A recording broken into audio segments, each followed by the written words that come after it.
हा विषय थोडा मतदारसंघाचा आहे, तो थोडा अडचणीचा झालेला आहे. त्यामुळे तिकिटासाठी त्यांना अडचण आहे आणि म्हणून ते थोडे अनसेफ त्याला त्या ठिकाणी वाटतं. गेल्या वेळी एका सागर कारच्या बैठकीच्या वेळेला शरद पवार साहेबांनी आणि दाखवलं, आपणच म्हणत होता की त्याचं निघालेत म्हणून. पण त्यानंतर ते माझ्याकडे आले, माझी त्यांची भेट झाली, गणपतीमध्ये आले दर्शनासाठी. त्यावेळी ते स्पष्ट केलेलं आहे.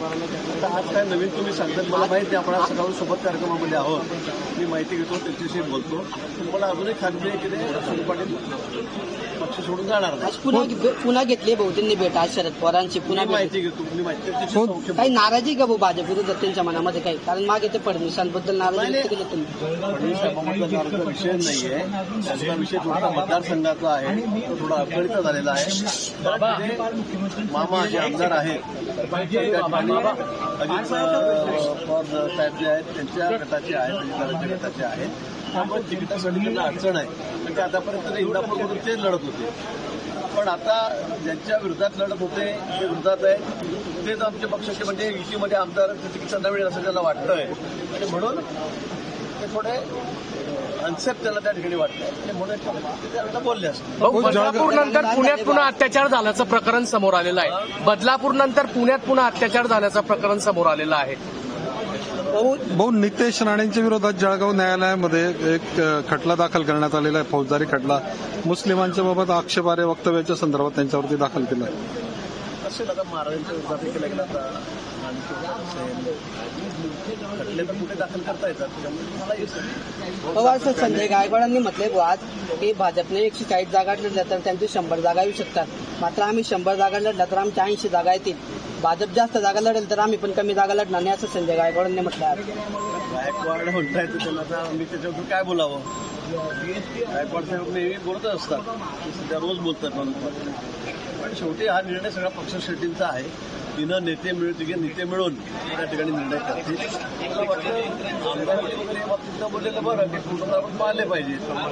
का बोलतात, कशासाठी बोलतात याची मला कल्पना नाही. पण आमच्या तिन्ही पक्षांमध्ये एक वाक्यता आहे, आमच्यामध्ये कुठेही वादविवाद नाही. असं वाटतं की आता आम्ही सुद्धा 2 दिवस मुंबईमध्ये सगळ्या बैठका चाललेल्या आहेत. म्हणून मला असं वाटतं की त्यातून एक चांगला तोडगा त्या ठिकाणी निघेल जागा वाटपाच्या संदर्भातला.